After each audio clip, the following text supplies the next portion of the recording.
Dancing is a language that existed before speaking. Humans have always communicated with our bodies, with movement, even before we had speech. So dance is in our blood. It's what we're born with. We're great about describing the human experience and emotions, love, fear, redemption. We're telling a story that the characters are experiencing.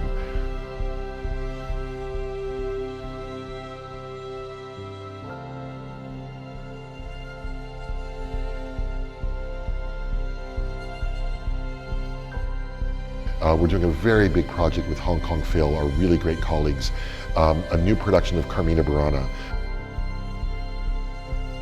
Carmina Burana is very special. It's a score that was written by Carl Orff, one of the great scores for chorus written in the repertoire.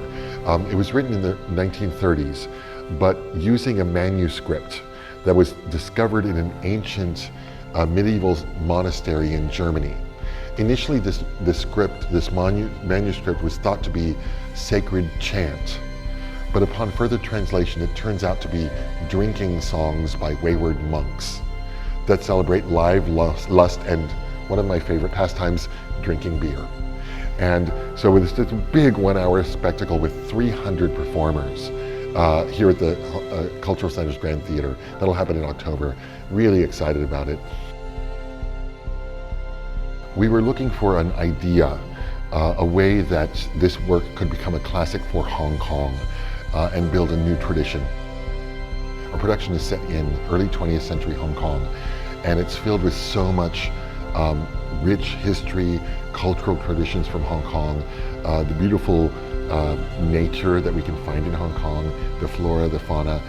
So it's really this wonderful celebration where multiple generations of Hong Kong people can come and see themselves reflected in the traditions of Christmas through this beautiful Tchaikovsky score. It's a really extravagant production that celebrates the beautiful mashup that is Hong Kong. The ballet is really not about Coco Chanel's designs, but really the story of a woman who made it alone in a man's world. She was the first successful female businesswoman, and she had to do it with a lot of challenges. And she had to compromise herself quite a bit in lots of ways, but she did it on her terms. She gave power to women, she emancipated them by freeing them of corsets and the silhouettes, and putting them in men's silhouettes, made them free at a time where they really had to become free. Our language of ballet is metaphorical. A metaphor about striving for the ideal, to assure the audience that the world can be better, the world can be ideal.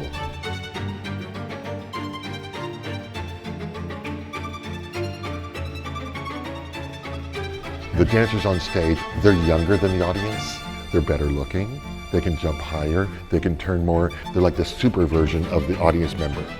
And the audience member is looking at that dancer, and the metaphor, the message they're receiving is, you can be powerful as we are. You just have to strive to accomplish that.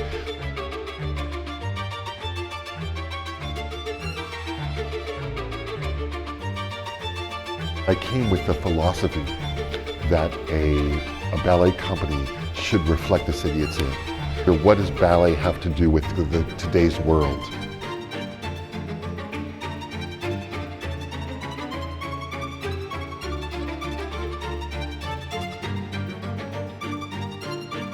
I loved ballet, so I naturally gravitated towards presenting ballet in a way that made it feel like it was not something from the 19th century, but something of today.